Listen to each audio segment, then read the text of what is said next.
नमस्कार, मुद्दे की बात में आपका स्वागत है। मैं हूं मनोज भनू। आज सबसे पहले बात करते हैं मध्य प्रदेश विधानसभा की, जहां पर महू की घटना पर जमकर हंगामा मचा।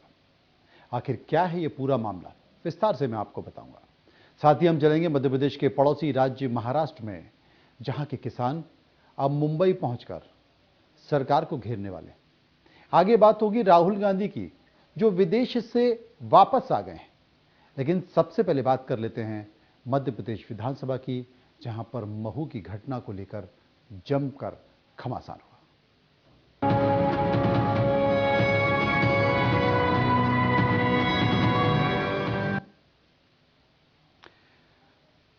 आपको कुछ आदिवासी महानायकों के नाम बताना चाहता हूं। टाट्या भील, बिरसा मुंडा, रानी कमलापति नाम का जो कि भोपाल स्टेशन है, रघुनाथ शाह, शंकर शाह, इन सब की जीवनी, गौरव दिवस और इनके नाम की जयंती, ना जाने क्या क्या सरकार खूब मना रही है। सरकार आदिवासी समाज में कोई कोर कसर नहीं छोड़ रही है, जिससे यह मैसेज जाए कि सरकार और बीजेपी आदिवासियों को लेकर गंभीर नहीं है, उनके महानायकों को लेकर गंभीर नहीं है, उनकी परेशानियों को लेकर गंभीर नहीं है और उनके लिए कोई कोर कसर छोड़ रही है।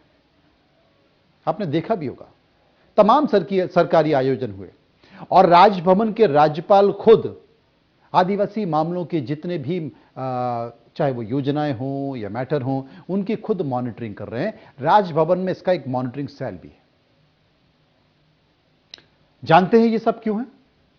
ये सब इसलिए है कि पिछले विधानसभा चुनाव में अगर बीजेपी की सरकार नहीं बन पाई तो उसके पीछे मध्य प्रदेश के आदिवासी मतदाता थे, जो बीजेपी की सरकार से नाराज हो गए।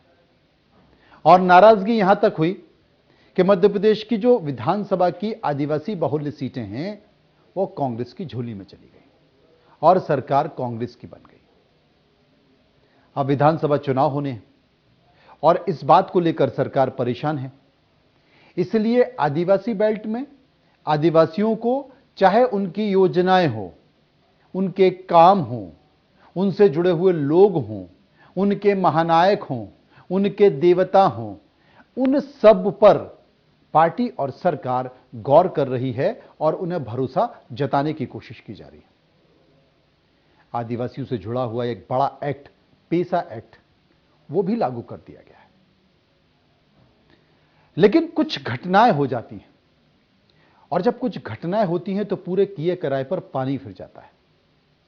आज ऐसी ही एक घटना हुई महू में, कल की घटना थी। और महू की जब घटना घटी तो सरकार परेशान हो गई, क्योंकि विपक्ष को मौका मिल गया। दरअसल इंदौर के महू में आदिवासी युवती की मौत के बाद बवाल हुआ। युवती की मौत पर उसके परिजनों ने शव रखकर प्रदर्शन किया। परिजनों ने आरोप लगाया कि दबंगों ने गैंगरेप के बाद लड़की की हत्या कर दी। गुस्साए लोगों ने पुलिस चौकी पर पथराव कर दिया, पुलिस की गाड़ियों में तोड़फोड़ कर दी। पुलिस ने हालात पर काबू पाने के लिए आंसू गैस के गोले छोड़े, लाठीचार्ज किया और करीब 25 हवाई फायर किए। और इसी बवाल में पुलिस फायरिंग में एक आदिवासी की मौत हो गई। बस फिर क्या था, विपक्ष को मौका मिल गया, क्योंकि दूसरे युवक के पैर में गोली लगी थी। इस पूरे मामले पर बड़गोंदा थाना प्रभारी भरत सिंह ठाकुर समेत 12 पुलिसकर्मियों घायल हो गए। ऐसा नहीं कि आदिवासियों को ही गोली लगी, पुलिसकर्मी भी घायल हुए। दोनों के बीच जमकर हंगामा हुआ। आप तस्वीरें भी देख सकते हैं, टीवी स्क्रीन पर आपके तस्वीरें हैं। पुलिस वालों को चोट आई, उनके खून निकला, तमाम सारी चीजें। और घटना इस हद तक हो गई कि पुलिस को गोली चलानी पड़ी और एक आदिवासी की मौत हो गई। जब यह जानकारी मुख्यमंत्री कार्यालय तक पहुंची, मुख्यमंत्री निवास तक पहुंची, तो सरकार के माथे पर शिकन आया। मुख्यमंत्री शिवराज सिंह चौहान ने मामले की गंभीरता को देखते हुए मजिस्ट्रियल जांच के तुरंत आदेश दिए। साथ ही जिस आदिवासी की मौत हुई, उस आदिवासी को 10 लाख रुपए की आर्थिक मदद भी की गई। मामले की जड़ क्या थी? मामले की जड़ थी एक आदिवासी युवती जिसके साथ गैंगरेप किया गया और उसके बाद उसकी मौत हो गई। तो मुद्दा स्वाभाविक तौर पर पॉलिटिकल होना ही था, राजनीतिक होना ही था। तब जबकि विधानसभा चल रही है, विपक्ष लगातार सरकार को घेरने की कोशिश कर रहा है और आज इस मसले को लेकर विधानसभा में जमकर हंगामा हुआ। विपक्ष ने इस मसले को तुरंत लपका। कमलनाथ ने सुबह सुबह इस पूरे मामले पर ट्वीट किया। ट्वीट करने के बाद उन्होंने एक कमेटी बनाई और कमेटी जाकर तत्काल मौके पर जाएगी, लोगों से बात करेगी, उसका अध्ययन करेगी। सदन में विपक्ष के सदस्यों ने सरकार को हर संभव किया कि इस मुद्दे पर घेरा जाए, आदिवासियों के मुद्दे पर घेरा जाए। सदन के बाहर कांग्रेस अध्यक्ष ने सरकार पर हमला बोला और एनसीआरबी की रिपोर्ट का हवाला दिया तो कहा कि देखिए, चाहे महिला के मुद्दे हों या आपराधिक मुद्दे हों या आदिवासियों पर अत्याचार हो, मध्य प्रदेश में लगातार इस तरह की घटनाएं बढ़ रही हैं। उधर नेता प्रतिपक्ष ने भी मुद्दा उठाया और सरकार को कटघरे में खड़ा किया। एक बार इनकी बातें सुन लीजिए। अरे शांत हो पहले सब यार। मऊ की जो रात को घटना हुई है, ये बहुत बड़ा कलंक है पूरे मध्य प्रदेश पर।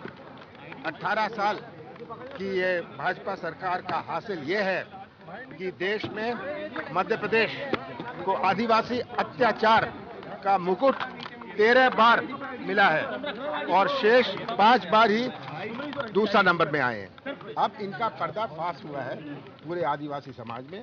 मध्य प्रदेश जो आदिवासी समाज बहुल स्थित हमारा सबसे बड़ा आज आदिवासी समाज पूरे देश भर में है और ये हालात मध्य प्रदेश में है। बड़े दुख की बात है। मैंने आज एक टीम भेजी है, वहाँ पहुँचती होगी घंटे भर में। सुबह से मैं लगा था, मैंने टीम भेजी है। हमारे विधायक जा रहे हैं, हमारे नेता जा रहे हैं वहाँ स्थान पर। सर, गृह मंत्री कह रहे हैं कि करंट लगने से मौत हुई। अब ये तो इन्वेस्टिगेशन बताएगा कि किसने ये मौत कैसे हुई, कैसे हत्या हुई और तक गोली किसने चलाई, वो भी करंट ने चलाई। सर, आदिवासियों पर जो घटना हुई है आज हम सबके लिए बहुत दुख की बात है। एक बेहद दुखद घटना मऊ इंदौर में हुई है, जहां पर एक बेकसूर आदिवासी युवक की हत्या की गई है पुलिस के द्वारा, फायरिंग की गई है उस पर। और सबसे गंभीर मुद्दा तो ये है कि जो ये घटनाक्रम हुआ क्यों हुआ, क्योंकि शायद कल ही एक आदिवासी बच्ची का सामूहिक बलात्कार किया गया था और उसकी मृत्यु हो गई थी। उसी कारण पूरे हमारे आदिवासी भाई इंदौर जिले के और आसपास के जिले के आंदोलित थे और उस आंदोलन के दौरान पुलिस ने फायरिंग की और उसमें एक बच्चे की उसमें हत्या हो गई। मैं सीधा पूछना चाहता हूं गृह मंत्री जी से, मुख्यमंत्री जी से, क्या उनको आदेश दिए गए थे पुलिस को फायरिंग करने के लिए? धरने तो अनेक होते हैं, धरने राजनीतिक पार्टी भी करती हैं, सामाजिक संगठन भी करते हैं, लेकिन ऐसा क्यों है कि जब धरना होता है आदिवासी समुदाय का तभी पुलिस फायरिंग करती है? ये बहुत गंभीर विषय है। आदिवासी लड़की पढ़ती थी, उसको किसी तरह से फुला के एक पाटीदार समाज का लड़का वो लेके गया और जाने के साथ उसके साथ में कुछ लोगों ने जो है थे बलात्कार किया दोनों ने। और उसके बाद लड़की ने पहचाना होगा और सबको बता देगी, वो करके और उसकी मृत्यु कर दी, उसे हत्या कर दी। ये कारण है। और उसको मतलब छिपाने के लिए बीजेपी के ये जब लोग हैं उसमें जब अपराध करने वाले वगैरह सब बीजेपी के हैं और उसको मतलब जो कविता पाटीदार राज्यसभा मेंबर है वो उसके हक के हैं और उसको बचाने के लिए, संरक्षण देने के लिए सारा खेल शुरू हुआ। और वहाँ से लोग जो हमारे जो लड़की के परिवार के लोग थे, उनके समर्थक थे, वो जाके थाने पे पहुँचे कि मतलब ये इन लोगों ने उनको हत्या की है तो उनको गिरफ्तार करो, उनके साथ और भी लोग हो, उसकी जांच होना चाहिए। और पुलिस वाले उनको भाजपा के दबाव में थी, वो इस वजह से कार्रवाई करने में आनाकानी कर रही थी। तो लोग ज़्यादा भीड़ इकट्ठे हो गए, वो उत्तेजित हो गए, भाई आखिर में क्या, या फिर हमारे हवाले करो, हम लोग उसको मतलब बताते तुम्हारे सामने कबूल करेगा वो। तो इस बात को लेके तनातनी हुई। तनातनी होने के बाद ही फिर पुलिस ने ना हवाई फायर करना और गोलियां चलाना शुरू कर दी। अब उधर भगदड़ मच गई और उसमें सारा बना एक लड़का मारा गया और उसमें कई लोग घायल भी हुए। और ये प्रशासन की लापरवाही और भाजपा के नेताओं के दबाव में ये सारा खेल हुआ।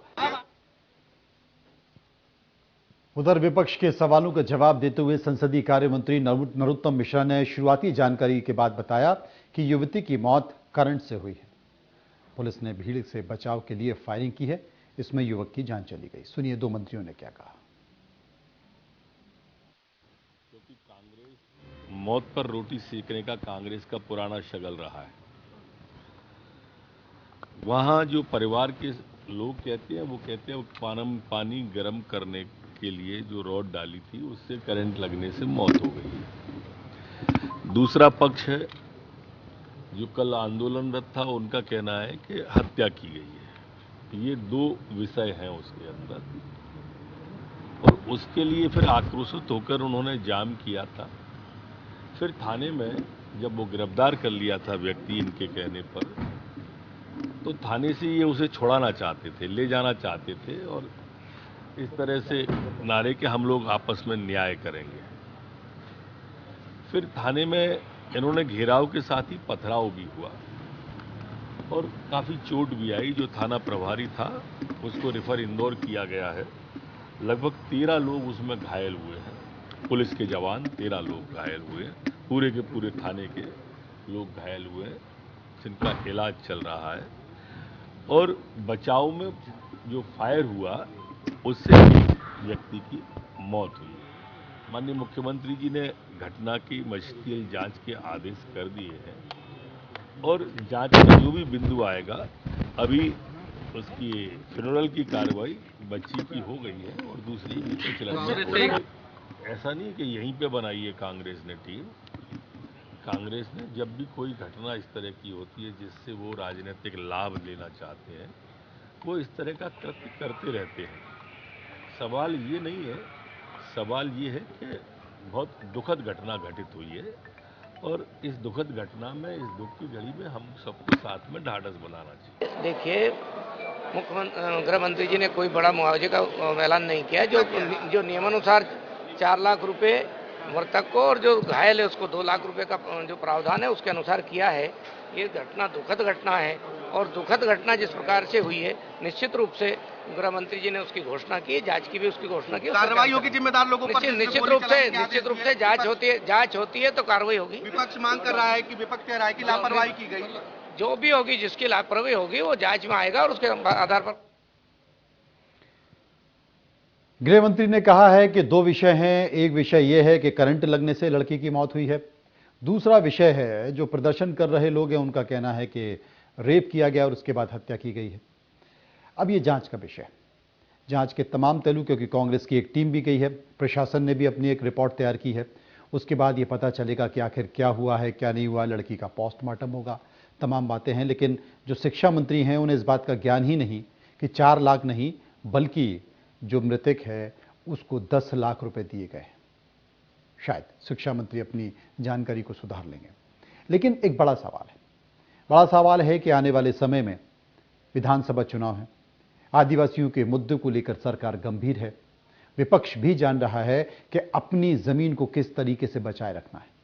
आपने तमाम दिल्ली के नेता देखे होंगे, चाहे वो जामवाल हों, शिव प्रताप हों या प्रभारी मुरलीधर राव हों, हर कोई चिंता इस बात को लेकर कर रहा है कि आदिवासी बेल्ट में अपनी जमीन को कैसे बचाया जाए, खोए हुए जनाधार को कैसे वापस ले जाए।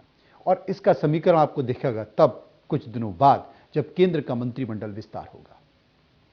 और इसी चिंता के मद्देनजर केंद्र में एक राष्ट्रपति पद पर आदिवासी समुदाय की महिला को बिठाकर संकेत भी देने की कोशिश की गई है कि बीजेपी अति पिछड़े लोगों को आगे रखती है।